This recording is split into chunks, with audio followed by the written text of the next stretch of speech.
আসসালামু আলাইকুম প্রিয় শিক্ষার্থীবৃন্দ, আশা করি আপনারা সকলে ভালো এবং সুস্থ আছেন। সবাইকে স্বাগত জানাচ্ছি সাধারণ জ্ঞানের আজকের ক্লাসে। সাধারণ জ্ঞানের আজকের ক্লাসে আমরা দশম ক্লাস করব। অলরেডি আমরা 9টি ক্লাস করে ফেলেছি, আজকে 10 নম্বর ক্লাস। এবং 10 নম্বর ক্লাসে আমরা বাংলাদেশের দুটি গুরুত্বপূর্ণ বিষয় নিয়ে আজকের ক্লাসে দুটি বড় বড় টপিক থাকবে, অর্থাৎ দুটি টপিক থাকবে মেইন টপিক। একটি হচ্ছে বাংলাদেশের যোগাযোগ ব্যবস্থা, আরেকটি হচ্ছে বাংলাদেশের ক্ষুদ্র নৃগোষ্ঠী। বাংলাদেশের যোগাযোগ ব্যবস্থা থেকে অল্প কিছু পড়াশোনা করব, কিন্তু বাংলাদেশের ক্ষুদ্র নৃগোষ্ঠী বা উপজাতি এই টপিকটা চাকরির পরীক্ষার জন্য অত্যন্ত গুরুত্বপূর্ণ এবং এখান থেকে প্রায় পরীক্ষায় প্রশ্ন আসতে দেখা যায়। সেই টপিক নিয়ে বিস্তারিত আলোচনা করব। আর সাথে সাথে আপনার জন্য মুখস্থ অংশ থাকবে বিরোধপূর্ণ সীমানা ও ভৌগোলিক উপনাম। বিভিন্ন দেশের বিরোধপূর্ণ যে সীমানা আছে, অর্থাৎ ধরেন বাংলাদেশের আহ, রায়মঙ্গল নদীর মোহনায় একটি দ্বীপ ছিল এক সময়, যার নাম হচ্ছে হাড়িয়াভাঙ্গা। হাড়িয়াভাঙ্গা নদীর মোহনায় একটি দ্বীপ ছিল যার নাম হচ্ছে দক্ষিণ তালপট্টি দ্বীপ। এই দ্বীপটি বাংলাদেশও মালিকানা দাবি করতো, আবার ভারতও তাদের মালিকানা দাবি করতো। এভাবে পৃথিবীর বিভিন্ন সীমানা আছে, দ্বীপ আছে, ভূখণ্ড আছে। এই সীমানা ভূখণ্ড নিয়ে একাধিক দেশের মধ্যে বিরোধ আছে। এই টপিকটি কিন্তু গুরুত্বপূর্ণ। বই থেকে ছোট্ট একটা টপিক, খুব বেশি না, এক পেজের 4 ভাগের 1 ভাগ ধরে হয়তো এই টপিকটা আছে। খুবই ছোট কিন্তু গুরুত্বপূর্ণ। এটা মুখস্থ করে ফেলতে হবে বা পড়ে ফেলতে হবে। বিগত সালের প্রশ্ন ভালো করে পড়বেন এই টপিকে গিয়ে, তাহলেই হবে।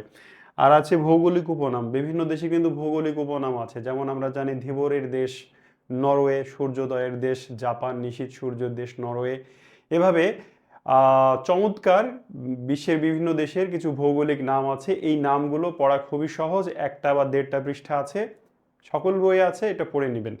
তো ক্লাস শুরু করব তার আগে একটা কথা বলতে চাই যে এখনও যারা all in one question bank কিনেন নাই, তারা কিন্তু ভুলের মধ্যে আছেন।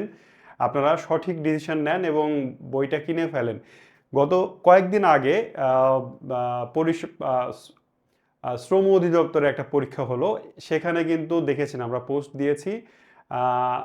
ইংরেজিতে শ্রদ্ধেয় রফিক স্যার একেবারে মার্ক করে দেখিয়ে দিয়েছেন। কমন আসার কিছু অংশ, পুরোটা তিনি দেখাতে পারেননি, কারণ 1000 প্রশ্নের মধ্যে থেকে খুঁজে এই প্রশ্নগুলো আনা একটু সময় সাপেক্ষ ব্যাপার। সেজন্য হয়তো আমরা সবাই এগুলো দিতে পারিনি, বাট আপনারা যারা বইটি পড়ছেন তারা বুঝতে পারছেন যে কতগুলো কমন আসছে এবং কতগুলো কমন আসবে। এখন আপনি যদি চান যে খালি পোস্টেই দেখব কতগুলো কমন আসছে, বই কিনবো না, তাহলে অন্য ব্যাপার। কিন্তু আপনি যদি চান যে আপনি নিজেই কমন পান পরীক্ষা দিতে গিয়ে, চাকরির পরীক্ষা দিতে গিয়ে, তাহলে বইটা অবশ্যই আপনার সংগ্রহ করা উচিত। এবং এটা শুধু ব্যাপারটা এমন না যে চাচ্ছি যে বইটা বেশি মানে কেনেন, এটার জন্য না, বইটা বিক্রি হওয়ার জন্য না। বইটা আমরা এই যে ফ্রি কোর্স করাচ্ছি, এক একটা ক্লাস নিতে, এক একটা ক্লাস রেডি করতে আমাদের কিন্তু অনেক পরিশ্রম করতে হয়। হ্যাঁ, একটা না আপনি 5 মিনিট কথা বলে দেখেন কতটুকু পারেন, কতক্ষণ পারেন। আমরা কিন্তু একটা না 1 ঘন্টা 1.5 ঘন্টা আপনাদের সামনে ক্লাস নিই, কথা বলি। এই ক্লাসগুলো রেডি করতে আমাদের আরও অনেক সময় যায়। এই যে সাজানো গোছানো নির্ভুল তথ্যগুলো পান, এগুলো কিন্তু এমনি এমনি ওহি আকারে আমাদের কাছে নাজিল হয় না, এগুলো তৈরি করতে হয়। তো এত কষ্ট করে আপনাদের ফ্রি ক্লাস নিচ্ছি। উদ্দেশ্য কি? উদ্দেশ্য আসলে আমাদের কি? উদ্দেশ্যটা হচ্ছে আমাদের এই কোর্সগুলো করে আপনি যেন একটা ভালো চাকরি পান। আপনার চাকরির বেতনের টাকা কি আমরা ভাগ বসাবো কোনোভাবে? না। আপনার চাকরি পেলে সোশ্যাল স্ট্যাটাস আপনারই বাড়বে, চাকরির বেতন আপনিই খাবেন, আপনারই সংসার চলবে।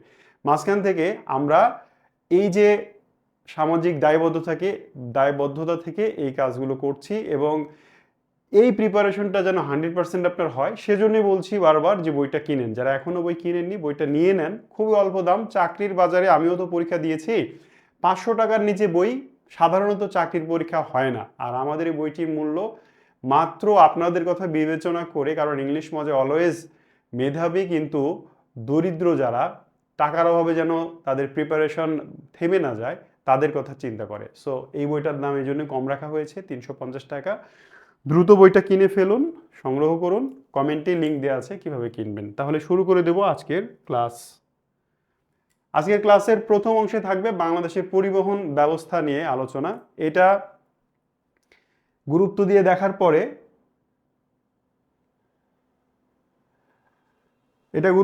দেখার পরে আমরা নৃগোষ্ঠীর কাছে দিকে যাব। এখন দেখেন, একজন কমেন্ট করেছেন যে টপিক ভিত্তিক হলে বইটি ভালো হতো। দেখেন তো, ভালোর আসলে কি কোনো শেষ আছে? আল্লাহ তো মানুষকে সন্তুষ্ট করতে পারে নাই, সো একটা বইয়ের মধ্যে আপনাকে কিভাবে সন্তুষ্ট করা সম্ভব? অধ্যায় ভিত্তিক বই বাজারে কোটি কোটি আছে, আমরা ওইটা চাইনি, আমরা চেয়েছি একটু আলাদাভাবে যেন এই ছোট বইটা পড়েই আপনি 80% কমন পান। অধ্যায় ভিত্তিক আলোচনার তো বই আমাদেরও আছে এবং বাজারে আরও অনেক আছে। তো আপনি অধ্যায় ভিত্তিক বইও আলাদাভাবে কিনবেন, সমস্যা কি? আপনি কি মনে করছেন যে একটা বই পড়েই চাকরি পেয়ে যাবেন? চাকরি পাওয়া সম্ভব? আমাদের এই বইটা আপনার প্রিলি টিকতে অনেক বেশি সহায়ক, ঠিক আছে? আপনাদের কথা শুনে I am sorry to say, আপনাদের কিছু কমেন্ট পড়ে, আমি ক্লাস শেষে কমেন্টগুলো পড়ি, আপনাদের কিছু কমেন্ট পড়ে কিছু কথা দেখে আমার মাঝে মাঝে অবাক লাগে এবং আমি চিন্তা করি যে আমরা কি আসলেই চাকরির যারা প্রার্থী তাদের ক্লাস নিচ্ছি, নাকি মানে প্রাইমারি সমাপ্তির ব্যাচের ক্লাস নিচ্ছি। আপনাদের অনেকের কথাবার্তা এমন শুনে মনে হয় যে আপনারা আসলে কেবল ফাইভ পাস করছেন, ক্লাস ফাইভের পরীক্ষা দিতে আসছেন, চাকরির না। সো যারা আসলে চাকরির বাজারে না, চাকরি কি জিনিস বোঝেন না, তারা কেন কমেন্ট করেন অযথা? যারা রিয়েলি চাকরির প্রার্থী, এই কোর্সটা শুধু তাদের জন্য, বইটা তাদের জন্য। আপনি 1 2 3 4-এ পড়েন, আপনার জন্য তো এই বইটা না, এটা বুঝতে হবে।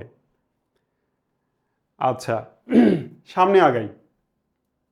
দেখেন, বাংলাদেশের পরিবহন ব্যবস্থাকে আমরা প্রথমত 3 ভাগে ভাগ করতে পারি। একটি হচ্ছে স্থলপথ, আরেকটি হচ্ছে জল বা নৌপথ, এবং তৃতীয়টি হচ্ছে আকাশপথ। মূলত এই 3টি ধরনেই পৃথিবীর সকল দেশের পরিবহন ব্যবস্থা পরিচালিত হয়। এর মধ্যে স্থলপথ আবার 2 ভাগে বিভক্ত। একটা হচ্ছে সড়ক পথ, আর একটা হচ্ছে রেলপথ। মানে সড়ক মানে যেই রাস্তা দিয়ে বাস, ট্রাক, ভ্যান, রিক্সা যায়, এটা সড়ক পথ। আর রেলপথ মানে যে বাদ দিয়ে ট্রেন যায়, ঠিক আছে? আর জলপথ বা নৌপথ আবার 2 ভাগে বিভক্ত। একটি হচ্ছে নদীপথ, আরেকটি হচ্ছে সমুদ্রপথ। আকাশপথেই বিভক্ত। আকাশপথের যানবাহন অবশ্য বিভিন্ন ভ্যারাইটির হতে পারে, উড়োজাহাজ হতে পারে, হেলিকপ্টার হতে পারে, সেটা অন্য আলোচনা, সেদিকে আমাদের যাওয়ার দরকার নেই। এবার সড়ক পথ আবার 3 ক্যাটাগরিতে বিভক্ত বাংলাদেশের সড়ক। একটা হচ্ছে নাম্বার 1 হচ্ছে জাতীয় মহাসড়ক, নাম্বার 2 হচ্ছে আঞ্চলিক মহাসড়ক, এবং নাম্বার 3 হচ্ছে জেলা সড়ক। আবার রেলপথ 4 ভাগে বিভক্ত। একটি হচ্ছে ব্রড গেজ, আরেকটি হচ্ছে মিটার গেজ, আরেকটি হচ্ছে ডুয়েল গেজ, এবং নাম্বার 4 হচ্ছে ন্যারো গেজ। এখানে আমরা এই রেল লাইনের ধরন সম্পর্কে একটু বিস্তারিত সামনে পড়ব। তো এই ফ্লোচার্টটা একটু মাথায় রাখবেন। হ্যাঁ, আপনাকে পরীক্ষায় এত সহজ প্রশ্ন করবে না যে বাংলাদেশের সড়কপথ কয় ভাগে বিভক্ত বা স্থলপথ কয় ভাগে বিভক্ত। আলোচনাটা বোঝার সুবিধার্থে এই ফ্লোচার্টটা আমি দিয়েছি। আচ্ছা, এরপরে যাই। সড়কপথ সম্পর্কে একটু পড়াশোনা করব। প্রত্যেকটা এই যে 3টা ধরন পড়লাম, 3টা ধরন সম্পর্কেই অল্প কিছু পড়াশোনা আমরা করব। দেখেন, বাংলাদেশের সড়কপথ নিয়ন্ত্রণ করে বিআরটিএ, যেটি 1987 সালে প্রতিষ্ঠিত হয়েছিল। বিআরটিএ, আপনি যদি কোনো গাড়ির চালানোর লাইসেন্স বা গাড়ির রেজিস্ট্রেশন করতে যান, অবশ্যই আপনাকে বিআরটিএ অফিসে যেতে হয়, তাই না? বাংলাদেশে সড়ক পথে যত ধরনের যানবাহন পরিচালনা করে, অর্থাৎ সড়ক পথটা নিয়ন্ত্রণ করার সর্বোচ্চ সংস্থার নাম হচ্ছে বিআরটিএ, যার পূর্ণরূপ হচ্ছে বাংলাদেশ রোড ট্রান্সপোর্ট অথরিটি, ঠিক আছে? আচ্ছা, আর বিআরটি এর অধীনে আরেকটা সংস্থা আছে বাংলাদেশে যারা সরাসরি পরিবহনের সঙ্গে জড়িত, সেটা হচ্ছে বিআরটিসি বাস দেখেন নাই? লাল সবুজ কালার করা বিআরটিসির বাস রাস্তায় চলে, দোতলা বাস ঢাকা শহরে চলে। তো সেই বিআরটিসি 1961 সালে প্রতিষ্ঠিত হয়, যার পূর্ণরূপ হচ্ছে বাংলাদেশ রোড ট্রান্সপোর্ট কর্পোরেশন। এই দুইটা, বিআরটিএ এবং বিআরটিসি, এই দুইটার ইলাবোরেশন পূর্ণরূপটা একটু ভালো করে মনে রাখবেন। আচ্ছা, বললাম সড়কপথ 3 ভাগে বিভক্ত। এই যে দেখেন, বাংলাদেশের জাতীয় মহাসড়ক আছে মোট 67টি, তারপরে হচ্ছে আঞ্চলিক মহাসড়ক আছে 121টি, এবং 633টি জেলা সড়ক আছে। এখন এই পাশে N1 N6 এরকম দুটো ছবি আমি দেখেছি। আপনারা কি কখনো দেখেছেন এরকম ছবি? আপনারা কি এরকম কোনো ছবি দেখেছেন হাইওয়েতে চলার সময়? দেখেন, N1 N6 এগুলো আসলে কি বোঝায়? এগুলো দ্বারা ন্যাশনাল হাইওয়ে বোঝায়। এই যে ন্যাশনাল হাইওয়ে 67টি, সেগুলো দ্বারা N1 N6 বোঝানো, N1 N6 দ্বারা ওগুলো বোঝানো হয়, ঠিক আছে?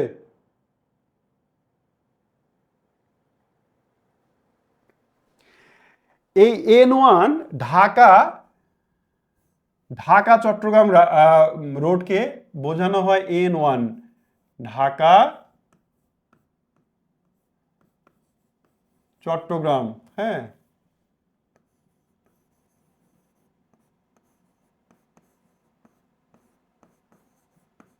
ঢাকা চট্টগ্রাম মহাসড়ককে বোঝানো হয় N1 দিয়ে, N2 ঢাকা সিলেট, N6 ঢাকা রাজশাহী মহাসড়ক, এভাবে জাতীয় সড়কগুলোর নামকরণ করা হয়।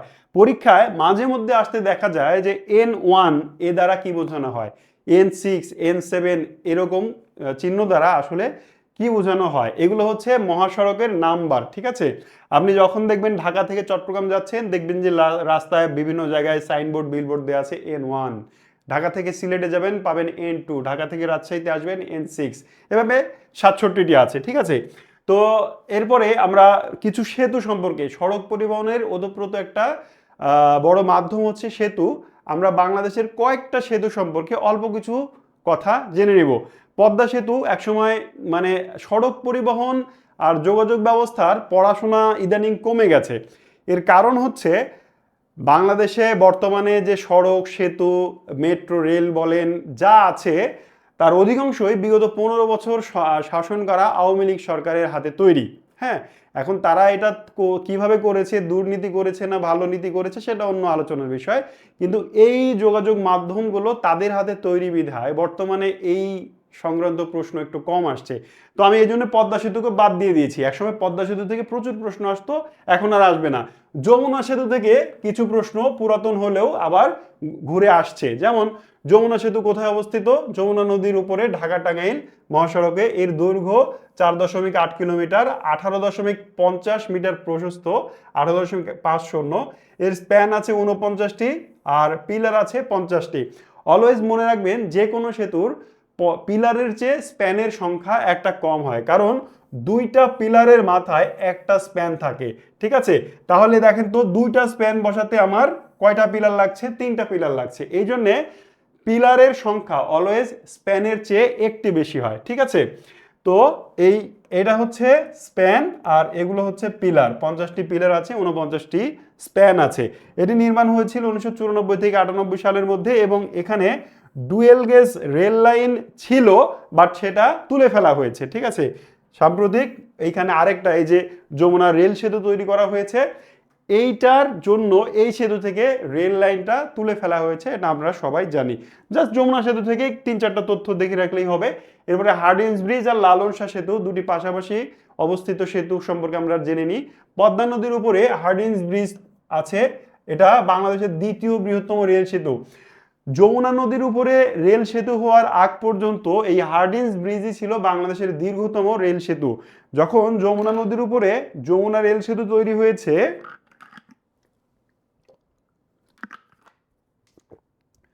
তখন এই হার্ডিঞ্জ ব্রিজ আসলে দ্বিতীয় হয়ে গেছে, আর প্রথম হয়েছে যমুনা নদীরটা। আচ্ছা, অবস্থিত কোথায়? পাবনা জেলার পদ্মা নদীর উপরে। এর দৈর্ঘ্য 1.8 কিলোমিটার। এটি 1910 সালে নির্মিত হয়েছিল এবং 12 সালে এটার উদ্বোধন করা হয়েছিল। 15 সালে উদ্বোধন করা হয়েছিল। 1910 থেকে 12 সালের মধ্যে, এখন থেকে 100 বছরের বেশি আগে এই হার্ডিঞ্জ ব্রিজ তৈরি হয়েছিল। লর্ড হার্ডিঞ্জ যেহেতু এটি উদ্বোধন করেছিলেন, এই জন্যে যিনি বঙ্গভঙ্গ বাতিল করেছিলেন ওই লর্ড হার্ডিঞ্জের সময় এই ব্রিজটি তৈরি হয়েছিল, তিনি উদ্বোধন করেছিলেন, তাই এর নাম হচ্ছে হার্ডিঞ্জ ব্রিজ। হার্ডিঞ্জ ব্রিজ থেকে অল্প একটু দূরে উত্তর দিকে, দক্ষিণ দিকে না পশ্চিম দিকে আরেকটা সেতু আছে, যেটার নাম হচ্ছে লালন শাহ সেতু। দুটি সেতু খুব পাশাপাশি। এই লালন শাহ সেতুর অবস্থান এবং আয়তন একই জায়গায়, এবং দৈর্ঘ্য দেখেন, এটাও 1.8 কিলোমিটার, এটাও 1.8 কিলোমিটার। এটা উদ্বোধন হয়েছিল 2004 সালে। দেখেন, পদ্মা নদীর উপরে পদ্মা সেতুই প্রথম সেতু নয় বাংলাদেশের। পদ্মা নদীর উপরে তাহলে 2004 সালেও আরও একটি সেতু নির্মিত হয়েছিল লালন শাহ সেতু নামে। কিন্তু পদ্মা সেতু নির্মাণের জন্য, পদ্মা সেতু নির্মাণের বিষয়ে যত শোরগোল হয়েছে, যত ঢাকঢোল পিটানো হয়েছে, এই হার্ডিঞ্জ ব্রিজ ওই পদ্মা নদীর উপরেই তৈরি করা হয়েছে। আগে ওই সময়ের বিএনপি সরকার এটা তৈরি করেছিল, তখন কিন্তু এরকম এত ঢাকঢোল পিটাই নাই। হ্যাঁ, ব্যাপারটা এমন যেন পৃথিবীর বুকে প্রথম সেতুই হচ্ছে পদ্মা সেতু।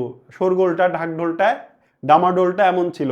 হ্যাঁ, তো যাই হোক, সেই যুগ পার হয়ে গেছে। কোনো যুগই আসলে কোনো ঘটনাই পৃথিবীতে স্থায়ী হয় না। তো সে যুগ পার হয়ে গেছে। তো ওই পদ্মা সেতু মানে দিয়ে আমরা চলাচল করছি, কিন্তু সেই পদ্মা সেতুতে পরীক্ষার জন্য গুরুত্ব কমেছে। পরের প্রশ্ন স্লাইডে যাই।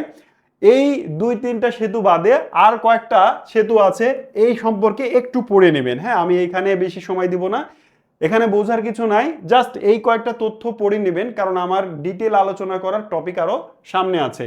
তাহলে শাহ আমানত সেতু কোথায়, কিন ব্রিজ কোথায়, শীতলক্ষ্যা নদীর উপরে কোন সেতু, এরকম কয়েকটা তথ্য এখানে আছে, জাস্ট পড়ে নেবেন। এবং এগুলো কিন্তু বিভিন্ন সালে আসা প্রশ্ন থেকে নেওয়া হয়েছে। আচ্ছা, নৌপথ। নৌপথ মানে নদী দ্বারা বা সমুদ্রের উপরে নৌকা জাহাজের উপরে যে পথ। বাংলাদেশ নৌপথ পরিবহন নিয়ন্ত্রক প্রতিষ্ঠান হচ্ছে, আমরা সড়ক পথে দেখলাম বিআরটিএ, আর এটা হচ্ছে বিআইডব্লিউটিএ। বিআইডব্লিউটিএ এর পূর্ণরূপ হচ্ছে Bangladesh inland water transport authority. Bangladesh I মানে ইনল্যান্ড, তারপরে হচ্ছে ওয়াটার ট্রান্সপোর্ট অথরিটি মানে বাংলাদেশের অভ্যন্তরীণ নৌপথ পরিবহন কর্তৃপক্ষ। আর নৌকা চালানোর জন্য যেমন বিআরটিসির বাস আছে, তেমনি বিআইডব্লিউটিসিরও নৌকা আছে, যানবাহন আছে। সো এই দুইটা প্রতিষ্ঠান একে অপরের সঙ্গে জড়িত, তবে মূল প্রতিষ্ঠান হচ্ছে বিআইডব্লিউটিএ। এরপর বিআইডব্লিউটিসি, এটা নৌ পরিবহন মন্ত্রণালয়ের অধীনে। আর বাংলাদেশের প্রথম বাণিজ্য জাহাজের নাম হচ্ছে বাংলার দূত। খুবই গুরুত্বপূর্ণ, প্রায় পরীক্ষা আসে, বাংলাদেশের প্রথম বাণিজ্য জাহাজের নাম কি, বাংলার দূত।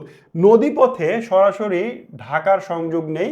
রাঙামাটি জেলার বাংলাদেশ শিপিং কর্পোরেশন চালু হয়েছিল 1972 সালে। বাংলাদেশ নৌবাহিনীর সদর দপ্তর বনানী, ঢাকায়। এই তিনটা তথ্য একটু ভালো করে মনে রাখবেন, কারণ একই ধরনের তথ্য কিন্তু মনে থাকে না, আলাদা আলাদা জায়গায়। তিনটা জিনিস কিন্তু আলাদা। একটা হচ্ছে নৌবাহিনীর সদর দপ্তর, এটা ঢাকার বনানীতে। আর এটা হচ্ছে নেভাল একাডেমি, এটা চট্টগ্রামের পতেঙ্গায় অবস্থিত। আর মেরিন একাডেমি, এটা চট্টগ্রামের জলদিয়ায় অবস্থিত। এই তিনটি প্রতিষ্ঠান সম্পর্কে পরীক্ষায় প্রশ্ন আসে, যে মেরিন একাডেমি কোথায়, বাংলাদেশের নৌবাহিনীর সার্বিক সদর দপ্তর কোথায়, নেভাল একাডেমি কোথায়, এভাবে তিনটি প্রশ্ন এসে থাকে। বাংলাদেশে সমুদ্র বন্দর আছে নিশ্চয়ই আমরা জানি তিনটি, একটি হচ্ছে চট্টগ্রাম, আরেকটি মংলা, আরেকটি হচ্ছে পায়রা। চট্টগ্রাম সমুদ্র বন্দর সে প্রাচীনকাল থেকে আছে, ব্রিটিশরা একে ভালোভাবে প্রতিষ্ঠিত করে। মংলা সমুদ্র বন্দর পাকিস্তান আমলে প্রতিষ্ঠিত হয়। বাংলাদেশ স্বাধীন হওয়ার পরে একমাত্র সমুদ্র বন্দর হচ্ছে পায়রা সমুদ্র বন্দর। এই তিনটি হচ্ছে বাংলাদেশের সমুদ্র বন্দর। আচ্ছা, এরপরে আমরা যাব রেলপথে। আমরা কিন্তু নৌপথ সড়ক পথ শেষ করে ফেলেছি, এবার আমরা এসেছি রেলপথে। রেলপথে কিছু গুরুত্বপূর্ণ ইনফরমেশন আছে যেগুলো পরীক্ষায় আসে। বিশেষ করে দেখেন, আমি এই যে তিনটা ক্যাটাগরির পথ পড়াচ্ছি, আপনার কি মনে হয় আমি একটু বলে দিই কোনটা কোথায় বেশি আসে। আপনি যখন বাংলাদেশের সড়ক পরিবহন সেতু কর্তৃপক্ষ এই যোগাযোগ মন্ত্রণালয়ের অধীনে কোনো পরীক্ষা দিতে যাবেন, তখন কিন্তু এই প্রশ্নগুলো আসবে। আপনি রেলওয়ের পরীক্ষা দিতে যাচ্ছেন, রেলওয়ে সম্পর্কে জানতে হবে, রেলওয়ের নিজস্ব ডিপার্টমেন্টের প্রশ্ন আসে। আপনি বিআইডব্লিউটিএ বা বিআইডব্লিউটিসির কোনো পরীক্ষা দিতে যাচ্ছেন, নৌপথ সম্পর্কে পরীক্ষায় আসবে। সো অবশ্যই এই অল্প তথ্যগুলো, এখানে আরো অনেক আলোচনা আছে, বাট আমি ততটুকু রেখেছি যতটুকু আপনার জন্য দরকার। রেলপথ দেখেন, বিশ্বে প্রথম রেল লাইন চালু হয়েছিল লন্ডনে 1825 সালে। উপমহাদেশে প্রথম রেল লাইন চালু হয় 1853 সালে, সেটা আমরা জানি লর্ড ডালহৌসির সময়, আমরা আগে এটা পড়েছি। এরপরে বাংলাদেশে মানে বর্তমান বাংলাদেশের যে ভূখণ্ড, এখানে প্রথম রেল লাইন স্থাপিত হয়েছিল 1862 সালে, এবং এটি ছিল দর্শনা থেকে কুষ্টিয়া পর্যন্ত। দর্শনা থেকে কুষ্টিয়ার জগতি, এই জায়গায় রেল লাইন বাংলাদেশের ভূখণ্ডে প্রথম চালু হয়েছিল।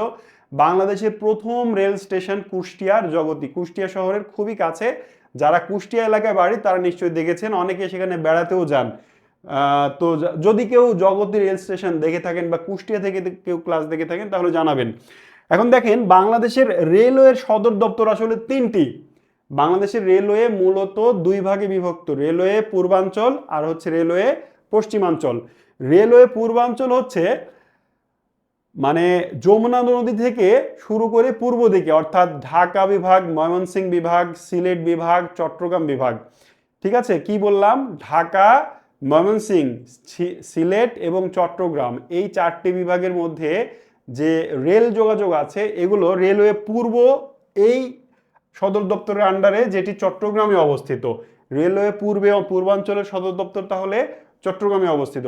আর রংপুর বিভাগ, রাজশাহী বিভাগ আর খুলনা বিভাগ বা খুলনা অঞ্চলে অর্থাৎ পূর্বাঞ্চল বাদে যা থাকে তা রেলওয়ে পশ্চিমাঞ্চলের অন্তর্ভুক্ত এবং তার সদর দপ্তর হচ্ছে রাজশাহীতে অবস্থিত।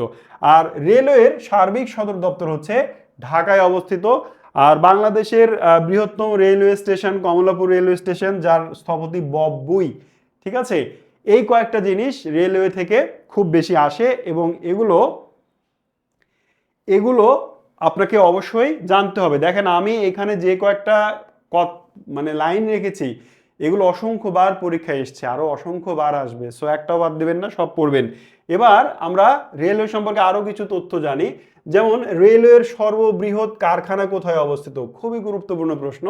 এটা নীলফামারীর সৈয়দপুরে অবস্থিত। কারো আছে নাকি বাড়ি সৈয়দপুর থেকে কেউ দেখছেন, নীলফামারী থেকে কেউ দেখছেন? নীলফামারীর সৈয়দপুরে বাংলাদেশের রেলওয়ের সবচেয়ে বড় কারখানা অবস্থিত। এখানে রেলওয়ের বিভিন্ন বগি, পার্টস, চাকা ইত্যাদি তৈরি করা হয়। ঠিক আছে, আচ্ছা, বরিশাল বিভাগে নদীমাতৃক অত্যন্ত বেশি জালের মতো নদী থাকায় এখনো বরিশাল বিভাগকে রেলওয়ে নেটওয়ার্কের আন্ডারে নিয়ে আসা যায়নি, তবে কাজ চলছে, হয়তো অদূর ভবিষ্যতে সেটা মানে সেই ফল দ্বারা বরিশালের লোকজন পাবে। ঢাকা থেকে পঞ্চগড় বাংলাদেশ রেলওয়ের সর্বোচ্চ বা সবচেয়ে দীর্ঘতম রেল রুট, যেটা 639 কিলোমিটার। ঢাকা থেকে পঞ্চগড়ের রেল রুট বাংলাদেশের দীর্ঘতম রেল পথ। আচ্ছা, বাংলাদেশে 3 ধরনের রেলপথ আছে, ব্রড গেজ, মিটার গেজ আর ডুয়েল গেজ। আমরা একটু আগে দেখেছি রেলপথ 3 ভাগে বিভক্ত, broad gauge, metre gauge, dual gauge, narrow gauge. তো তার মধ্যে ন্যারো গেজ বাংলাদেশে দেখা যায় না, বাংলাদেশে এই 3টি ধরন দেখা যায়। এই broad gauge, metre gauge, dual gauge সম্পর্কে একটু পরেই বিস্তারিত আলোচনা করব। বাংলাদেশে এখন পর্যন্ত 21টি জেলায় রেলওয়ে নেটওয়ার্ক নেই। বাংলাদেশে যে রেলওয়ের লাইন আছে তার দৈর্ঘ্য হচ্ছে 2955 কিলোমিটার এবং বাংলাদেশে এ পর্যন্ত 498টি রেল স্টেশন আছে। তবে এই 3টি তথ্যই পরিবর্তনশীল তথ্য। ঠিক আছে, এই তথ্যগুলো পরিবর্তনশীল, যে কোনো সময় চেঞ্জ হতে পারে।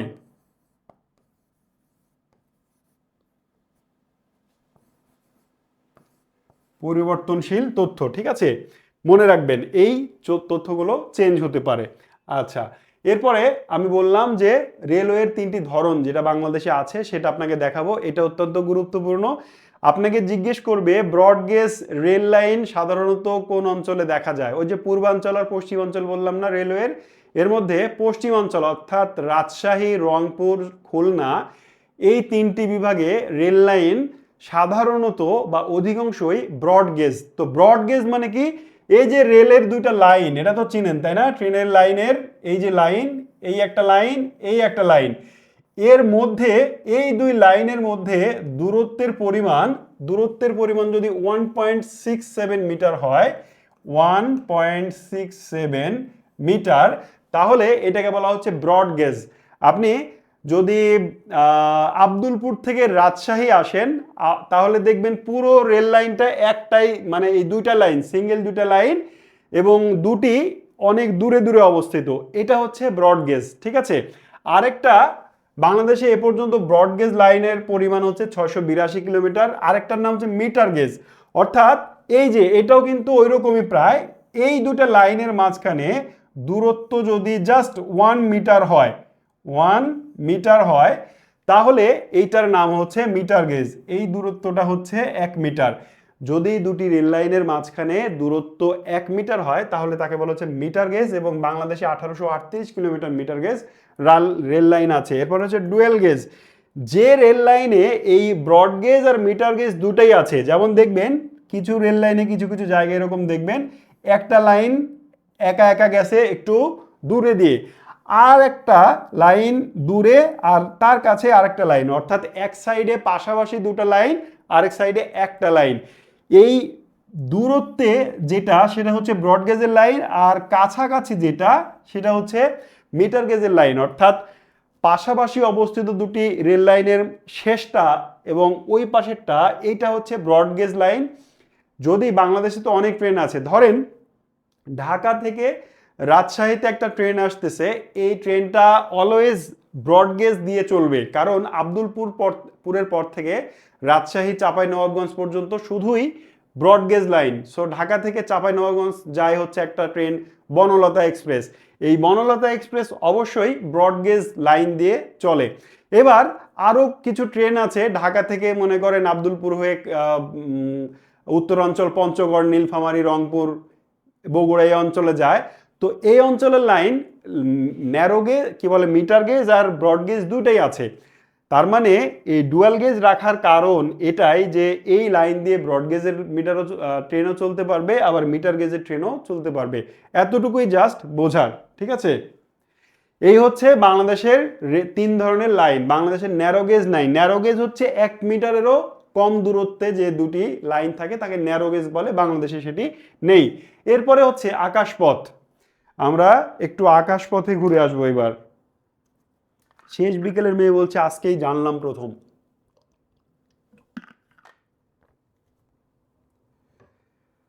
ভেরি গুড, আরো অনেক কিছুই জানবেন, হ্যাঁ, যা এখনো জানেন না। দেখেন, আকাশপথ, আকাশপথ মানে হচ্ছে বিমান দিয়ে চলাচল করা যায় যে রাস্তায়, সেটা।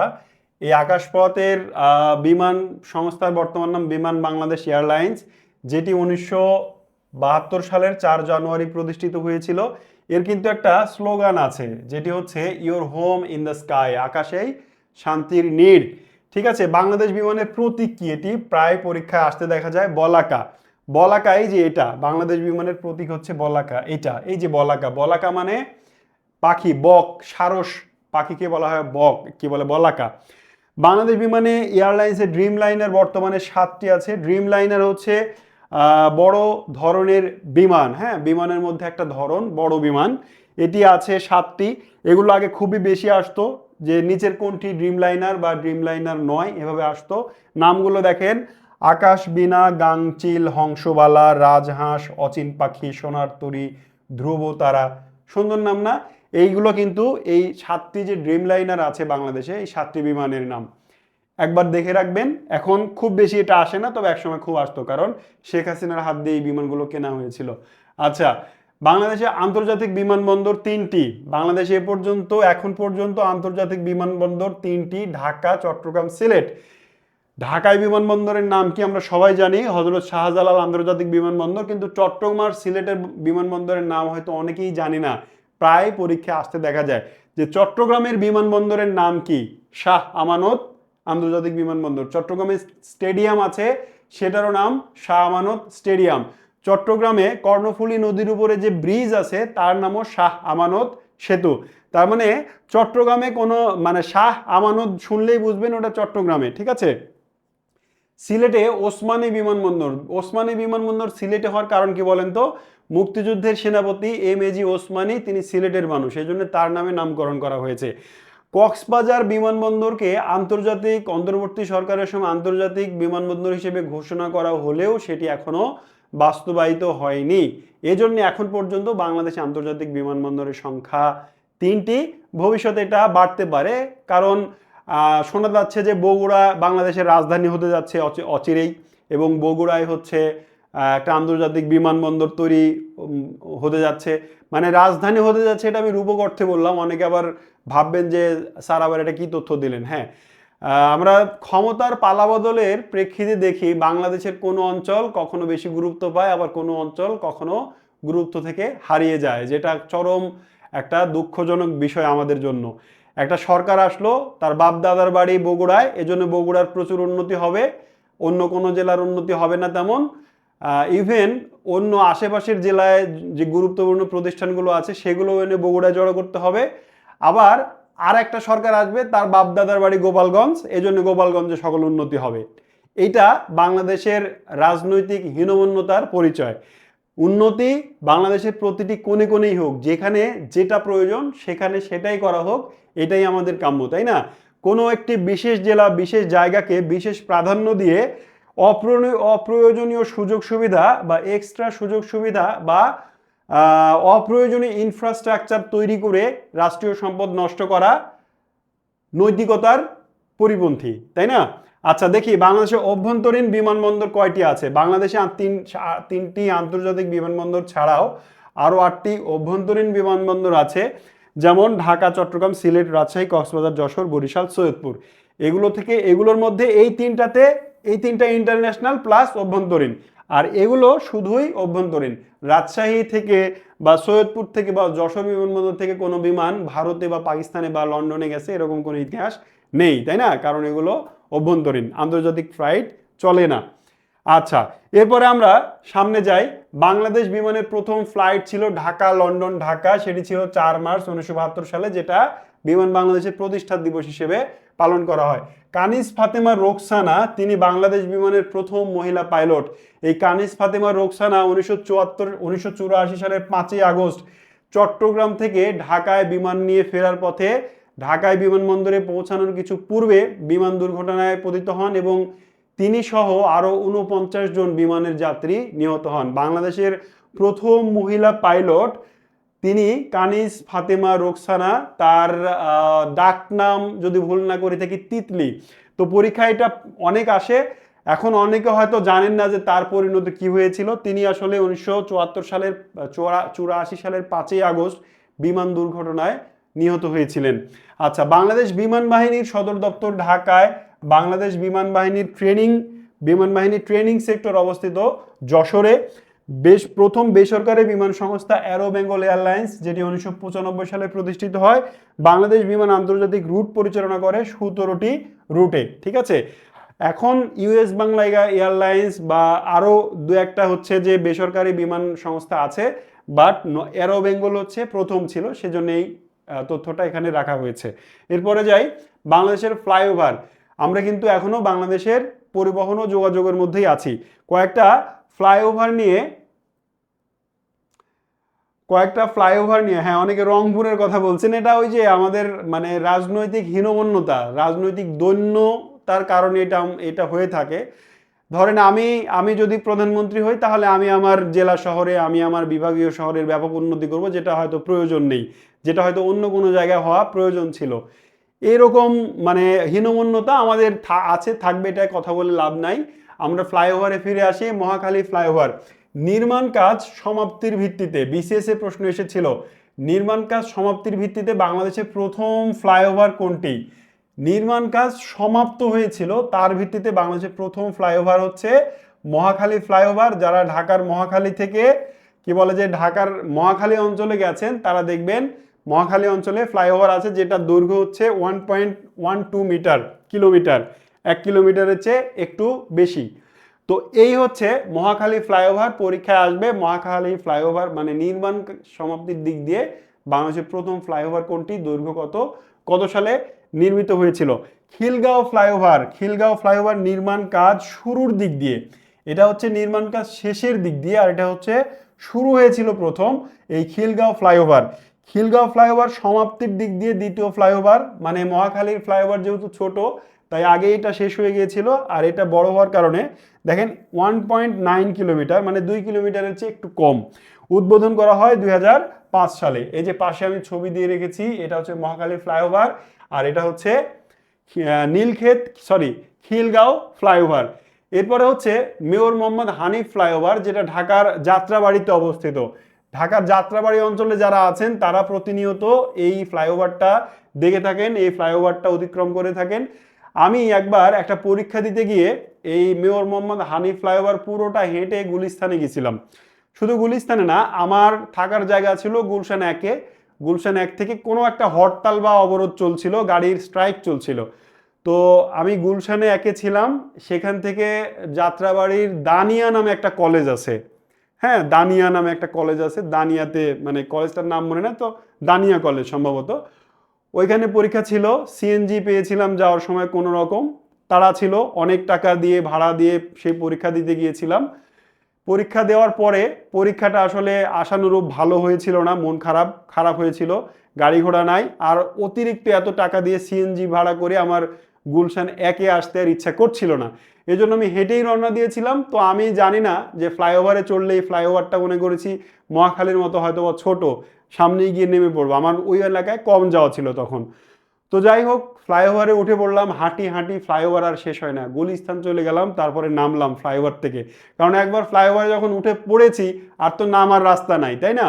গুলিস্তান থেকে Dhaka university, Shahbag, farm gate, Bijoy Sarani, তারপরে হচ্ছে জাহাঙ্গীর গেট, মহাখালী, এই পুরো এলাকা দিয়ে হেঁটে কোথায় যাত্রাবাড়ি আর কোথায় ওই দিক দিয়ে ঘুরে আবার মহাখালী, কি বলে যে গুলশান এক, এই যে যাত্রাবাড়ি থেকে শুরু করেছিলাম, ফ্লাইওভার দিয়ে গুলিস্তান গেলাম, শাহবাগ গেলাম, এখান থেকে কি বলে যে কারওয়ান বাজার, কারওয়ান বাজার থেকে বিজয় সরণি, বিজয় সরণি থেকে আবার জাহাঙ্গীর গেট, মহাখালী, ফ্লাইওভার, তারপরে এখানে এসে আবার গুলশান এক। এত দীর্ঘ রাস্তা হেঁটেছিলাম আমি, এখন মনে হলে ভয় পাই। এইরকম দিন মানে আপনাদের জীবনে না আসুক, কারণ আপনারাও তো চাকরির পরীক্ষা দিবেন, অনেক অনেক কিন্তু স্ট্রাগল করতে হয়, ঠিক আছে? আচ্ছা, হ্যাঁ, দানিয়া কলেজ, ওখানে গিয়েছিলাম, ওখানে এরপরে অনেকগুলো পরীক্ষা দিয়েছি আমি দানিয়া কলেজে, এবং আমার অধিকাংশ পরীক্ষা ওই যাত্রাবাড়ির ওই অঞ্চলেই পড়তো। দানিয়া কলেজ, তারপরে ওইখানে আরো অনেকগুলো কলেজ আছে, আমার নাম মনে নাই, স্কুল কলেজ আছে, ওই এলাকায় আমি প্রচুর পরীক্ষা দিয়েছি।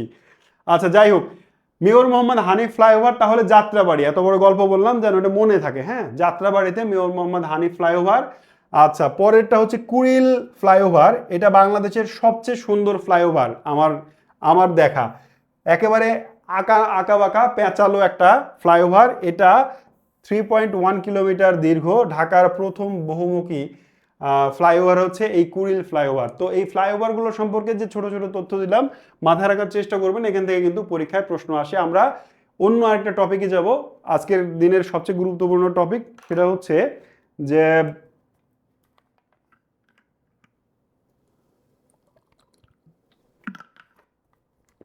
বাংলাদেশের ক্ষুদ্র নৃগোষ্ঠী, ঠিক আছে? আচ্ছা, আপনারা নিজেদের মধ্যে পরীক্ষার গল্প করছেন, সমস্যা নাই, দেখেন, তা গল্প করার পাশাপাশি এগুলো একটু খেয়াল করেন। আমি আপনাকে এই টপিকে প্রথমে বুঝাই যে আমরা আদিবাসী বলবো, উপজাতি বলবো, নাকি ক্ষুদ্র নৃগোষ্ঠী বলবো, এই ব্যাপারটাকে ক্লিয়ার হই যে কাকে আদিবাসী বলে, কাকে উপজাতি বলে, কাকে ক্ষুদ্র নৃগোষ্ঠী বলে।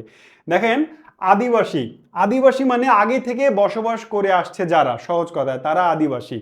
তাহলে সবচেয়ে প্রাচীন যে জাতি বসবাস করছে তাদের সংস্কৃতি বোঝাতে এই আদিবাসী শব্দটি ব্যবহার করা হয়, এটি বাংলাদেশের সংবিধানে নাই। এরপরে হচ্ছে উপজাতি, উপজাতির ইংরেজি প্রতিশব্দ হচ্ছে ট্রাইব। উপজাতি হলো কোনো জাতির অন্তর্গত একটি ক্ষুদ্র শ্রেণীর নাম। উপজাতি বলতে জনগোষ্ঠী, এমন একটি জনগোষ্ঠীকে বোঝায় যারা আলাদা রাষ্ট্র গঠন করতে পারেনি, কিন্তু নিজেদের জন্য আলাদা একটি সংস্কৃতি গঠন করতে সক্ষম হয়েছেন। নৃবিজ্ঞানীদের মতে উপজাতি শব্দটি নেতিবাচক। নৃবিজ্ঞানীরা বলছে উপজাতি শব্দটি একটি নেতিবাচক, যারা একটা দেশে বসবাস করে কিন্তু মেইন স্ট্রিম জাতির চেয়ে তাদের ভাষা সংস্কৃতি আলাদা, ছোট হওয়ার কারণে, আকারে পরিমাণে জনসংখ্যায় ছোট হওয়ার কারণে তারা আলাদা স্বাধীন দেশ গঠন করতে পারে নাই ঠিকই, কিন্তু তাদের আলাদা সংস্কৃতি আছে, তাদের বলা হচ্ছে উপজাতি। আমরা সাধারণত উপজাতি শব্দটাই বেশি ব্যবহার করি, কিন্তু বাংলাদেশের সংবিধান তাদেরকে ডাকছে ক্ষুদ্র নৃগোষ্ঠী নামে। ক্ষুদ্র নৃগোষ্ঠীর ইংরেজি হচ্ছে এথনিক, দা কি বলে, মাইনরিটি এথনিক গ্রুপ।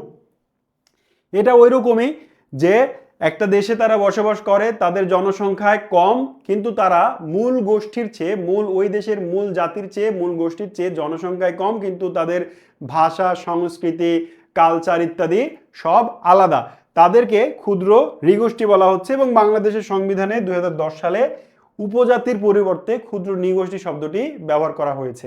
আশা করি বোঝাতে পেরেছি।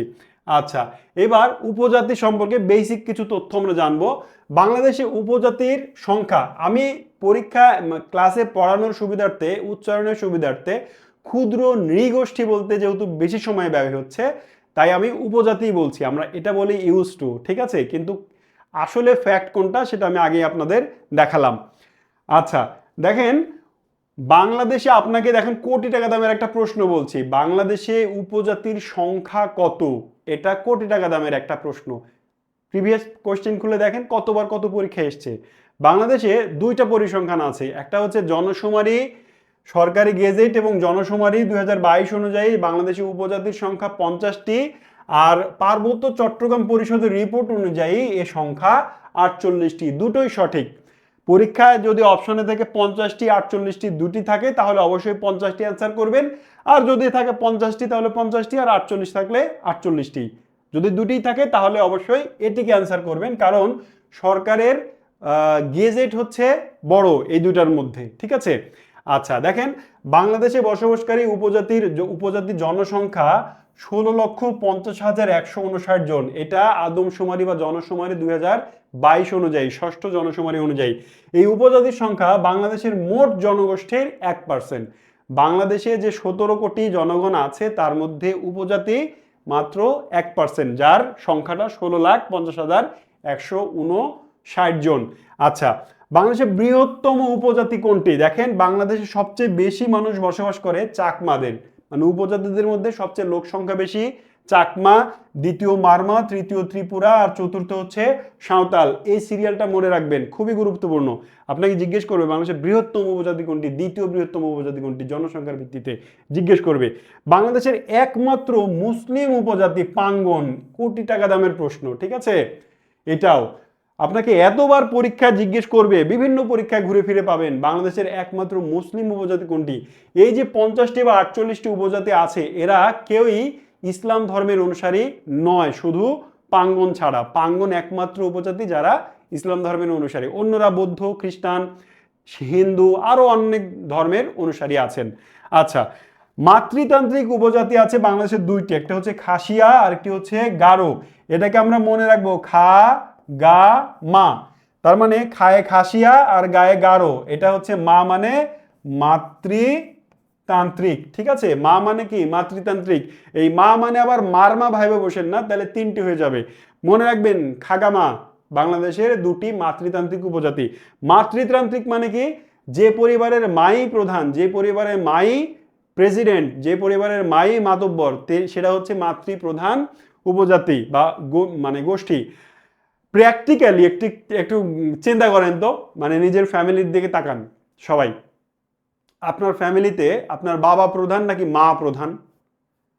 যদি বাবা প্রধান হয় তাহলে আপনি পিতৃতান্ত্রিক পরিবারে বসবাস করেন, আর যদি মা প্রধান হয় তাহলে আপনি মাতৃতান্ত্রিক পরিবারে বসবাস করেন।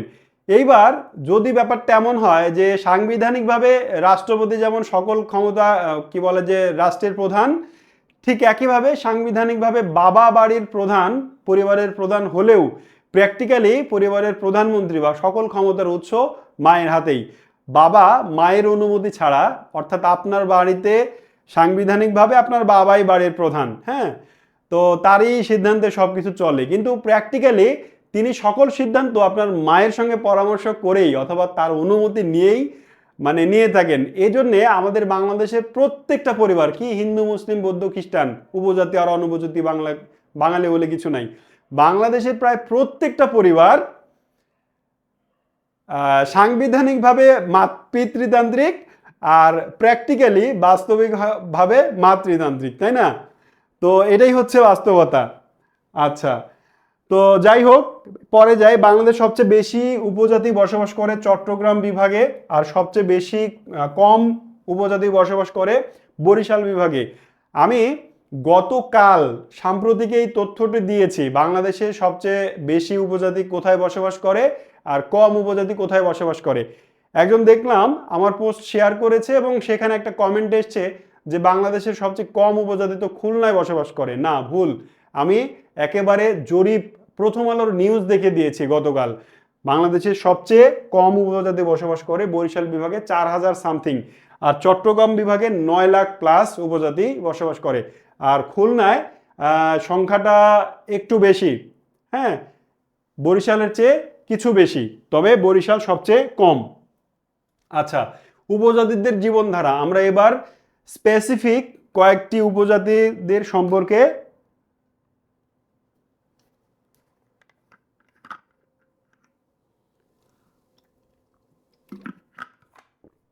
ইবনে বতুতা বলছেন যে আপনি এত জুৎসই শব্দ প্রয়োগ করে এত লম্বা টপিক কিভাবে 1 ঘন্টার মধ্যে শেষ করে ফেলেন স্যার, আমি তো ভেবে পাই না। আচ্ছা, ধন্যবাদ। উদ্দেশ্য হচ্ছে যত সহজ করে, যত সংক্ষেপে বড় বিষয়গুলো শেষ করতে পারি আমরা। এবার আমরা আসলে কি দেখব তাহলে? আমরা উপজাতির বেসিক জানলাম, এবার উপজাতিদের মধ্যে প্রধান প্রধান কয়েকটা উপজাতি সম্পর্কে তাদের জীবনধারা সম্পর্কে জানবো, কারণ এখান থেকেও পরীক্ষায় অনেক প্রশ্ন আসে। যারা আমার ক্লাসে আছেন নাকি কেউ বাংলাদেশের যে ক্ষুদ্র নৃগোষ্ঠী আছে সেই তার মধ্যে কোনো একটি থেকে বিলং করেন, মারমা, চাকমা, খাসিয়া, মণিপুরি, ত্রিপুরা, যাই হোক না কেন এই 50টির মধ্যে একটি, অথবা আপনার প্রতিবেশীদের মধ্যে কেউ আছে কিনা, বন্ধুদের মধ্যে আছে কিনা জানায়েন। প্রথমে আমরা চাকমাদের সম্পর্কে একটু জানবো। চাকমা আমরা জানলাম যে বাংলাদেশের জনসংখ্যার ভিত্তিতে বৃহৎ বা প্রধান উপজাতি চাকমা। তাহলে কি হলো? বৃহত্তম উপজাতি। চাকমারা বসবাস করে মেইনলি KRBC-তে। চাকমারা বসবাস করে মেইনলি কোথায়? KRBC-তে। এই কে মানে হচ্ছে খাগড়াছড়ি, কে মানে হচ্ছে খাগড়াছড়ি, আর মানে হচ্ছে রাঙামাটি, বি মানে হচ্ছে বান্দরবান, আর সি মানে হচ্ছে কক্সবাজার। তাহলে দেখেন চাকমারা কোথায় বসবাস করে? KRBC-তে। মনে রাখবেন এভাবে, KRBC-তে। তো KRBC-র আর আবার লাল কেন? এখানে সবচেয়ে বেশি চাকমারা তো মেইনলি এই 4টা জেলায় বসবাস করে, খাগড়াছড়ি, রাঙামাটি, বান্দরবান, কক্সবাজার। তার মধ্যে রাঙামাটিতে সবচেয়ে বেশি, এই জন্য ওটা লাল করে রাখা আছে। ঠিক আছে, আপনাকে পরীক্ষায় জিজ্ঞেস করবে চাকমারা সবচেয়ে বেশি কোন জেলায় বসবাস করে, তাহলে অ্যান্সার দেবেন রাঙামাটিতে। ঠিক আছে, দেখেন চাকমাদের ধর্ম হচ্ছে বৌদ্ধ। তারা বৌদ্ধ ধর্মাবলম্বী। বিজু, ফাল্গুনী পূর্ণিমা, মাঘী পূর্ণিমা, বৌদ্ধ পূর্ণিমা, কঠিন চিবরদান, এগুলো হচ্ছে চাকমাদের বিভিন্ন ধর্মীয় এবং বর্ষবরণ উৎসব। চাকমাদের নিজস্ব ভাষার নামই হচ্ছে চাকমা ভাষা। তাদের নিজস্ব ভাষায় একটি উপন্যাস আছে যেটির নাম হচ্ছে ফোবো। আপনাকে পরীক্ষায় জিজ্ঞেস করবে চাকমা ভাষায় রচিত প্রথম উপন্যাস কোনটি? ফোবো। চাকমাদের গ্রামের প্রধানকে বলা হয় আদাম। এরপর চাকমাদের গ্রামকে বলা হয় আদাম। আমরা যেমন বলি আমার গ্রাম অমুক, আমার গ্রাম তমুক, ঠিক তেমনি চাকমারা বলে আমার আদাম। ওরা তো বাংলায় বলে না, তাদের ভাষায় বলে, চাকমা ভাষায়। তাহলে গ্রামকে তারা বলে আদাম। এবার আদামের যিনি প্রধান, গ্রামের প্রধানকে আমরা মাতব্বর বলি, কিন্তু আদামের প্রধানকে তারা বলে কারবারি। আর কয়েকটি গ্রাম নিয়ে তৈরি হয় মৌজা, এর মৌজার প্রধানকে বলা হয় হেডম্যান। কয়েকটি মৌজা নিয়ে তৈরি হয় সার্কেল, আর সার্কেলের প্রধানকে বলা হয় রাজা। বুঝলেন? তাদের কিন্তু নিজস্ব প্রশাসন ব্যবস্থা আছে। এই প্রশাসন ব্যবস্থাটা আপনাকে মনে রাখতে হবে। তাহলে চাকমারা বৌদ্ধ ধর্মের অনুসারী, তারা চাকমা ভাষায় কথা বলে, তাদের একটি উপন্যাসও আছে চাকমা ভাষায় রচিত, ফোবো, আরও হয়তো আসছে আপকামিং। এবার চাকমাদের গ্রামকে তারা বলে আদাম। এবার আদামের যে প্রধান তাকে বলা হয় কারবারি। কয়েকটি গ্রাম বা আদাম নিয়ে তৈরি হয় চাকমা মৌজা। মৌজার প্রধানকে বলা হয় হেডম্যান। আর কয়েকটি মৌজা নিয়ে তৈরি হয় সার্কেল। এই সার্কেলের প্রধান যিনি, তিনি হচ্ছেন চাকমা রাজা। চাকমা রাজার পদটি বংশানুক্রমিক। চাকমাদের জনপ্রিয় পোশাক হচ্ছে পিনন আর হাদি। এটি আমি আগে একটি ক্লাসে আপনাদের দেখিয়েছিলাম। চাকমা সার্কেলের প্রধান কার্যালয় হচ্ছে রাঙামাটিতে অবস্থিত, কারণ রাঙামাটিতেই তাদের সংখ্যা সবচেয়ে বেশি। ঠিক আছে, এরপরে আমরা মারমা সম্পর্কে জানবো। মারমা বাংলাদেশের দ্বিতীয় বৃহত্তম উপজাতি জনসংখ্যার ভিত্তিতে। তারা বসবাস করে KRB-তে। KRB মানে কি বলেছি? খাগড়াছড়ি, রাঙামাটি, বান্দরবান। তো এর মধ্যে সবচেয়ে বেশি মারমা বসবাস করে কোথায়? লাল করা আছে বান্দরবানে। বান্দরবানে সবচেয়ে বেশি মারমা বসবাস করে। তাদের ধর্ম বৌদ্ধ, চাকমাদের মতোই তারাও বৌদ্ধ। বৌদ্ধ পূর্ণিমা, ফাল্গুনী পূর্ণিমা, মাঘী পূর্ণিমা, কঠিন চিবরদান। মানে চাকমা আর মারমাদের মধ্যে ধর্ম, উৎসব এগুলোতে অনেক মিল আছে, একেবারেই কাছাকাছি। আচ্ছা, কিন্তু তাদের ভাষা হচ্ছে পালি। তারা কিন্তু চাকমা ভাষায় কথা বলে না, তারা পালি ভাষায় কথা বলে। তাদের গ্রামগুলোকে বলা হয় রোয়া। আমরা দেখলাম চাকমাদের গ্রামগুলোকে বলা হচ্ছে আদাম, আর এদের গ্রামের নাম হচ্ছে রোয়া। তারা গ্রামকে বলে রোয়া। রোয়ার যিনি প্রধান তাকে বলা হয় রোয়াজা বা কারবারি। আমরা দেখেছিলাম চাকমাদের গ্রামের প্রধানকে বলা হচ্ছে কারবারি, আর মারমারা তাকে কারবারিও বলে, আবার রোয়ার প্রধানকে রোয়াজাও বলে। একই এদেরও মানে কয়েকটি গ্রাম মিলে তৈরি হয় মৌজা, মৌজার প্রধান হেডম্যান, আর সার্কেল তৈরি হয়। সার্কেলের যিনি প্রধান তার নাম হচ্ছে বোমাং রাজা। ওদের নাম ছিল চাকমা রাজা, এদের নাম হচ্ছে বোমাং রাজা, প্রায় কাছাকাছি। আচ্ছা, এদের সার্কেলের কার্যালয় হচ্ছে বান্দরবান, কারণ বান্দরবানে তারা বেশি বসবাস করে। মারমারা পূর্বে মগ নামে পরিচিত ছিল। কোটি টাকা দামের একটি প্রশ্ন আপনাকে জিজ্ঞেস করবে, অতীতে প্রাচীনকালে মোগল আমলে ব্রিটিশ আমলে মগ নামে পরিচিত ছিল কারা? মারমারা। তারা জলদস্যুবৃত্ত করত। এখন মারমারা কিন্তু নিজেদের মগ বলে আর পরিচয় দেয় না, কারণ ওইটা একটা নেতিবাচক নাম। ঠিক আছে। আচ্ছা, আমরা একটু দেখি মুঘল আমলে মগরা পর্তুগিজদের সঙ্গে মিলিত হয়ে যে লুণ্ঠন করত, যেটা বলছিলাম, তারা পর্তুগিজদের সঙ্গে মিলিত হয়ে দস্যুবৃত্তি করত, এখন আর করে না, ভালো হয়ে গেছে। এটা হচ্ছে খাসিয়া। খাসিয়ারা মূলত সিলেট, মৌলভীবাজার, হবিগঞ্জ, সুনামগঞ্জ, নেত্রকোনা এই অঞ্চলে বসবাস করে। তাদের ধর্ম 80 থেকে 90 ভাগ তারা খ্রিস্টান ধর্মের অনুসারী। তাদের ভাষার নাম হচ্ছে মনখেমে। পরীক্ষা জিজ্ঞেস করবে মারমাদের খাসিয়াদের ভাষার নাম কি, চাকমাদের ভাষার নাম কি, খাসিয়াদের ভাষার নাম কি, জিজ্ঞেস করবে মনখেমে। খাসিয়াদের গ্রামের নাম পুঞ্জি, খাসিয়া পুঞ্জি, আমরা বলি কি খাসিয়া পুঞ্জি, আর এর প্রধান হচ্ছে সিএম। এটা কিন্তু আলাদা, মিলছে না তাদের সঙ্গে, আগেরগুলোর সঙ্গে। খাসিয়ারা অতিথি আসলে পান সুপারি দিয়ে আপ্যায়ন করে।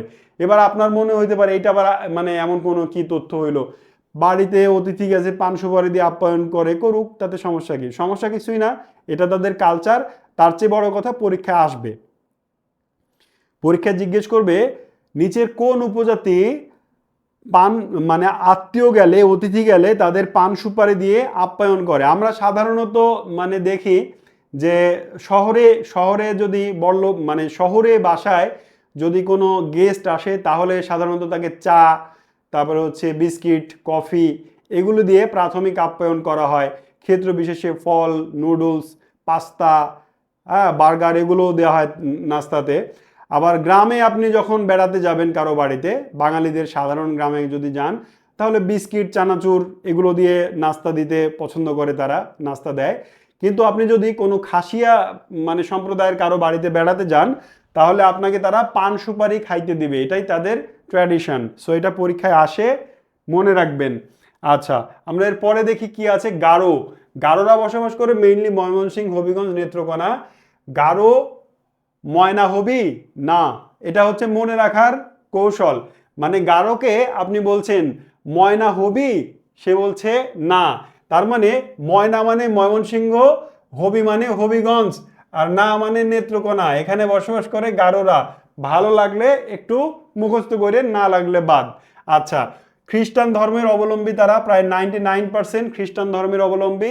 তাদের আদি ধর্ম ছিল সাংসারিক। দেখেন, এই যে গারো, তারা তারা আসলে সাংসারিক নামক একটি ধর্মের অনুসারী ছিল। ইংরেজরা এদেশে আসার পরে, ব্রিটিশ শাসন প্রতিষ্ঠিত হওয়ার পরে, খ্রিস্টান মিশনারি যখন এদেশে এসেছে, তাদের প্রচারণায় এই গারো ধর্মের লোকজন, গারো সম্প্রদায়ের লোকজন তাদের আগের ধর্ম ত্যাগ করে খ্রিস্টান ধর্মে দীক্ষিত হয়েছে। ঠিক আছে। আচ্ছা, তাদের ভাষার নাম হচ্ছে আচিক, খুশিক এবং মান্দি, এই দু ভাষাতেই তারা কথা বলে। আচিক, খুশিক ভাষার নাম। উৎসবের নাম হচ্ছে ওয়াঙ্গালা।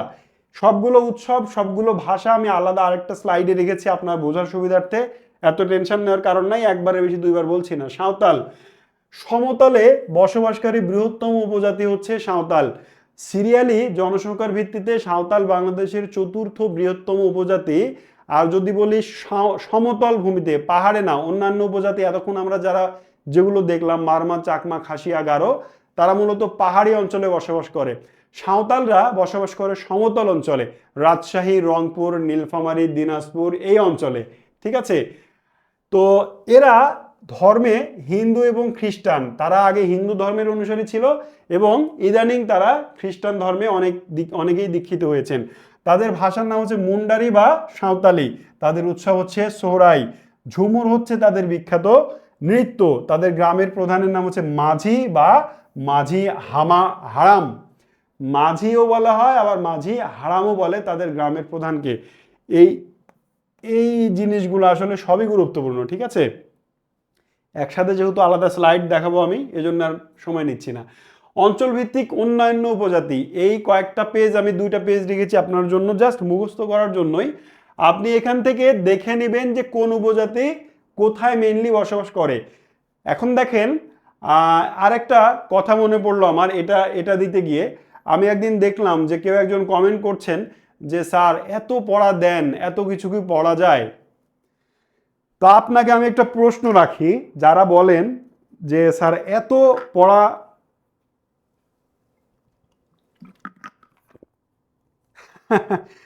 আচ্ছা স্যার মনে রাখার টেকনিকটা বেস্ট, আচ্ছা ধন্যবাদ, ভালো লেগেছে জেনে, ভালো লাগলো। এখন দেখেন, যদি আপনি চাকরির পড়া পড়তে এসে মনে হয় যে এত পড়া পড়া যায়, তাহলে আপনার দ্বারা চাকরি পাওয়া কঠিন, কারণ এটা অনেক বড় যুদ্ধ। আপনি যা পড়ছেন তার চেয়ে অনেক অনেক বেশি পড়তে হবে, এখন যা পড়ছেন তার চেয়ে অনেক বেশি পড়তে হবে, আমি যা পড়া দিচ্ছি তার চেয়ে অনেক বেশি পড়তে হবে, চাকরি আসলে অনেক কঠিন। তো আমি আপনাকে বললাম আগেরগুলো পড়ার পরেও আমি আপনাকে দুইটা পেজ দিচ্ছি, আপনি এখানে এগুলোর অবস্থান দেখে নেবেন। যেমন এই ত্রিপুরারা কোথায় বসবাস করে, এইভাবে বাংলাদেশের 48টি উপজাতি কিন্তু আমি রাখিনি, বাংলাদেশের 50টি উপজাতি রাখিনি, তার মধ্যে কয়েকটি আমি ডিটেলে আলোচনা করলাম। আর এগুলো জাস্ট এই পারলে দু একটি স্থান জেনে নেবেন। যদি মনে হয় যে খুবই কঠিন লাগতেছে তাহলে পড়ার দরকার নাই, তবে আমার মনে হয় যে এগুলো আর দাগায় দেওয়ার কিছু নাই, এগুলো আমি দাগায় দিয়েই রেখেছি, এগুলো একটু পড়ে নেবেন যে কোথায় কোন উপজাতি বসবাস করে। এবার উপজাতীয় সাংস্কৃতিক কেন্দ্র, উপজাতীয় কালচারাল একাডেমি, কালচারাল ইনস্টিটিউট, বাংলাদেশে যারা উপজাতি জনগোষ্ঠী আছেন তাদের আর্থিক, মানসিক, তারপরে হচ্ছে সাংস্কৃতিক উন্নয়ন, তাদের সংস্কৃতি ধরে রাখা, সাংস্কৃতিক বিকাশ, মননশীলতার বিকাশ ইত্যাদির জন্য বাংলাদেশ সরকার বিভিন্ন সময় বাংলাদেশের বিভিন্ন অঞ্চলে এই উপজাতীয় সাংস্কৃতিক একাডেমি বা ইনস্টিটিউট প্রতিষ্ঠিত করেছেন। এইবার আপনাকে জেনে রাখতে হবে কোনটার অবস্থান কোথায়, এটা পরীক্ষায় অনেক আসে। সো সো অবশ্যই জেনে রাখতে হবে। দেখেন, ক্ষুদ্র নৃগোষ্ঠী সাংস্কৃতিক একাডেমি, এটি বাংলাদেশের প্রথম উপজাতিদের জন্য ডেডিকেটেড একটি প্রতিষ্ঠান, যেটি নেত্রকোনার বিরিশিরিতে অবস্থিত। এছাড়াও দেখেন মণিপুর ললিতকলা একাডেমি মৌলভীবাজারে অবস্থিত, ক্ষুদ্র নৃগোষ্ঠী সাংস্কৃতিক কেন্দ্র রাঙামাটিতে অবস্থিত, ক্ষুদ্র নৃগোষ্ঠী সাংস্কৃতিক ইনস্টিটিউট বান্দরবানে অবস্থিত, ক্ষুদ্র নৃগোষ্ঠী সাংস্কৃতিক ইনস্টিটিউট খাগড়াছড়িতে আরেকটি অবস্থিত, রাখাইন সাংস্কৃতিক ইনস্টিটিউট কক্সবাজারের রামুতে অবস্থিত, উপজাতীয় কালচারাল ইনস্টিটিউট ময়মনসিংহে অবস্থিত। এইভাবে এই কয়েকটা আমি জাস্ট কয়েকটা দাগায় দিই, হ্যাঁ, এখান থেকে একটু আপনাদের শর্ট করে দিই। যেমন এটা পড়বেন, অবশ্যই পড়বেন, মণিপুরী ললিত কলা একাডেমি অবশ্যই পড়বেন। তারপরে হচ্ছে এটাও পড়বেন, এটাও পড়বেন, সবই পড়বেন। তার মধ্যে এই এই কয়েকটা ভালো করে পড়বেন, হ্যাঁ, সামিউল স্যার উকি দিয়েছিল এবং সামিউল স্যার বলছেন যে সবই পড়বেন, এজন্য আমিও বললাম সবই পড়বেন। এই কয়েকটা অবশ্যই পড়বেন, ঠিক আছে? এইটাও পড়েন, বাদ দিন না, আসলে বাদ দেওয়ার জায়গা খুঁজে পাচ্ছি না, হ্যাঁ, এই কয়েকটার মধ্যে। তো যাই হোক, যে কয়েকটা দাগ দিলাম এগুলো বাদ দিবেন না কোনোভাবেই। আচ্ছা, পরে যাই, উপজাতীয়দের ভাষা। আমরা বিস্তারিত পড়তে গিয়ে দেখেছি একক উপজাতির একক ধরনের ভাষা। সো এবার আমরা একসাথে জেনে নেব কোন উপজাতি কোন ভাষায় কথা বলে। যেমন দেখেন, ত্রিপুরা, তারা কথা বলে কক বরক নামক ভাষায়। ত্রিপুরাদের ভাষার নাম কি? কক বরক, এটা কিন্তু ভাষার নাম। যেমন বাংলা একটা ভাষার নাম, কক বরক একটি ভাষার নাম। ওরাও, এদের ভাষার নাম হচ্ছে কুরুক বা সাদ্রি।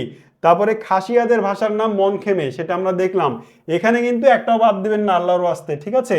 ত্রিপুরা, ওরাও, খাসিয়া, মণিপুরি। মণিপুরীদের ভাষার নাম দেখেন কি কিউট, রোমান্টিক একটা নাম, বিষ্ণুপ্রিয়া ভাষার নাম। মানে আমি জানি না যে এই ভাষার শব্দগুলো কেমন, কখনো শুনিনি, বাট নামটা আমার খুব ভালো লেগেছে, বিষ্ণুপ্রিয়া, দারুণ একটা নাম। আচ্ছা, গারোদের ভাষার নাম মান্দি বা আবেং। মারমা এবং রাখাইনদের ভাষার নাম হচ্ছে পালি।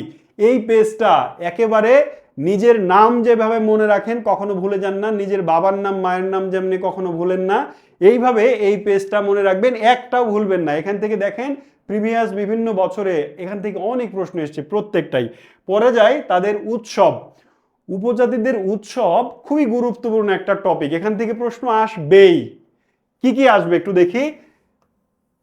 এই তিনটা একসাথে, বৈশুক, যেমন দেখেন ত্রিপুরাদের বর্ষবরণ উৎসবের নাম হচ্ছে বৈশুক, মারমাদের বর্ষবরণ উৎসবের নাম হচ্ছে সাংরাই, আর চাকমাদের বর্ষবরণ অনুষ্ঠানের নাম হচ্ছে বিজু।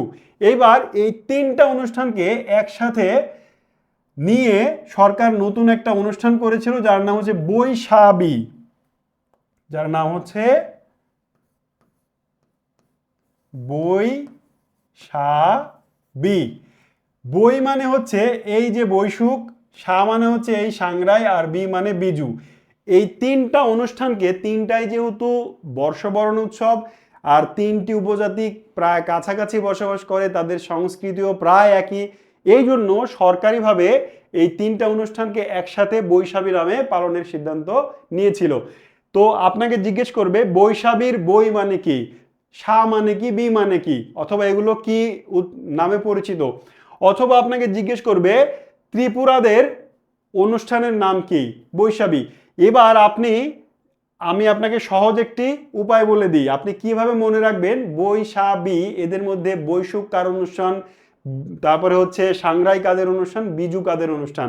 আরেকটা পেজ আমি অ্যাড করি, মনে রাখবেন বৈশাখী,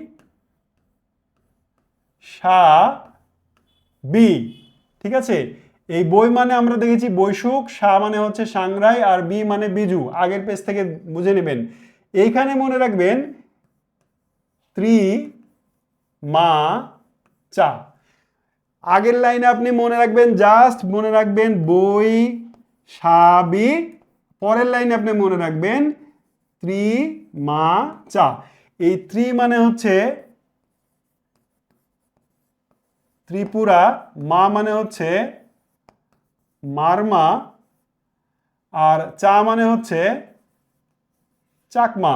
মনে থাকবে বৈশাখী ত্রিমাচা। তাহলে এই বই মানে ত্রিপুরাদের অনুষ্ঠান বৈশুক, বৈশুক, সাংরাই, আর কি বিজু, ঠিক আছে। এই তিনটা অনুষ্ঠান তিনজনের মনে রাখবেন বৈশাখী ত্রিমাচা, আমি আর রিপিট করছি না। আচ্ছা, পরের অনুষ্ঠানগুলো দেখেন, সাঁওতালদের অনুষ্ঠান হচ্ছে সোহরাই, মণিপুরীদের অনুষ্ঠান হচ্ছে মহারাম লীলা, রাখাইনদের জলকেলি বা সান্দ্রে, গারোদের ওয়ানগালা, ওরাওদের ফাগুয়া, আর মুরংদের সিয়াসত। এই অনুষ্ঠানগুলো অবশ্যই মনে রাখতে হবে যে কোনটি কাদের এবং কি ধরনের উৎসব। এরই মাধ্যমে আজকের ক্লাসের শেষ পর্যায়ে পৌঁছে গেছি খুব দ্রুতই। তো এই হচ্ছে আজকের ক্লাস। আজকে ক্লাসে যা আলোচনা করলাম তা কিন্তু আলাদাভাবে যোগাযোগের অধ্যায় আপনার আলাদা যোগাযোগ মন্ত্রণালয় বা বিভিন্ন পরীক্ষা, অন্যান্য পরীক্ষার জন্য গুরুত্বপূর্ণ। আর সবচেয়ে গুরুত্বপূর্ণ আজকের ক্লাসের দ্বিতীয় অংশ, অর্থাৎ উপজাতি নিয়ে যে অংশটি আলোচনা করলাম, এইটা কিন্তু বিসিএস সহ প্রত্যেকটা পরীক্ষার জন্য গুরুত্বপূর্ণ টপিক। সো এটা উপজাতি সম্পর্কে আরও অনেক কিছু পড়া যেতে পারে, কিন্তু আমি যতটুকু প্রয়োজন ততটুকু পড়ালাম। আপনাদের কাজ হচ্ছে বই থেকে এই চ্যাপ্টারের উপরে প্রশ্নগুলো প্র্যাকটিস করা। আমি দেখলাম গতদিন একজন কমেন্ট করছেন যে স্যার কিছু প্রশ্ন ক্লাসে আলোচনা করলে ভালো হয়। দেখেন, ভালোর তো শেষ নাই। আবার ওই যে শুরুতেই বলেছিলাম যে আপনাদের কিছু কমেন্ট দেখে মনে হয় না যে আপনারা চাকরি প্রার্থী, কিছু কমেন্ট দেখে মনে হয় যে আপনারা কেবল ক্লাস 5-এর পরীক্ষা দিচ্ছেন। তো কেন আমি যদি কিছু প্রশ্ন আলোচনা করি সেটি আপনাদের জন্য কেন ভালো হবে না সেটা বলি, ক্লাস শেষ করব। এটা ছাড়া আপনাদের মনের মধ্যে একটা খুঁতখুঁতানি থাকবে, আমরা আঞ্চলিক ভাষায় বলি খুঁতখুঁতানি, আপনারা কি বলেন সেটা জানি না। তো আমি ধরেন যে ক্লাস শেষে এই ক্লাসের উপরে 5টা 10টা বা 20টা প্রশ্ন আলোচনা করলাম, এবং আমি জানি, আমার অভিজ্ঞতা থেকে বলছি, আপনি ওই 20টা প্রশ্নের বাইরে এই চ্যাপ্টারে আর কোনো প্রশ্ন প্র্যাকটিসই করবেন না। আপনি মনে করবেন যে স্যার যে 20টা প্রশ্ন দিয়েছেন বা 10টা প্রশ্ন দিয়েছেন ওই 10টা প্রশ্ন পড়লেই হবে না। এই চ্যাপ্টারের মধ্যে কয়েক শ প্রশ্ন আছে, ঠিক আছে, কয়েক শত প্রশ্ন আছে। এই কয়েক শ প্রশ্নে আপনাকে প্র্যাকটিস করতে হবে। তো আপনি সবগুলো যদি টিচারের উপরে, কোচিংয়ের উপরে ছেড়ে দেন যে আপনারাই তৈরি করে দিবেন, আমি জাস্ট গিলবো আর চাকরি পাবো, তাহলে ব্যাপারটা ভুল হবে। আমরা যে টপিকগুলো আপনাকে পড়াচ্ছি, গাইডলাইন দিচ্ছি, এগুলো টপিকের উপরে আপনাকে অনেক বেশি প্রশ্ন প্র্যাকটিস করতে হবে। এই প্রশ্ন প্র্যাকটিস করার একটা বই হচ্ছে all in one question bank. এখান থেকে আপনি যেমন প্রশ্ন প্র্যাকটিস করবেন, এছাড়া সাধারণ জ্ঞানের বা প্রত্যেকটা সাবজেক্টের মৌলিক বইও আপনার থাকতে হবে, সেখান থেকে আরও ব্যাপক বিস্তৃতভাবে প্রশ্ন প্র্যাকটিস করতে হবে। আশা করি বোঝাতে পেরেছি যে কেন আমি ক্লাসের শেষে 2-1টা প্রশ্ন নিয়ে আলোচনা করি না, সবার মঙ্গলের জন্যই সেটা করি না। তো সবাই যেভাবে বলছি, যেভাবে ইনস্ট্রাকশন দিচ্ছি সেভাবে পড়াশোনা করেন, ইনশাল্লাহ সফলতা আসবেই। সবার জন্য শুভকামনা জানিয়ে আমি শাহিন স্যার আজকের মতো এখানেই বিদায় নিচ্ছি। আল্লাহ হাফেজ।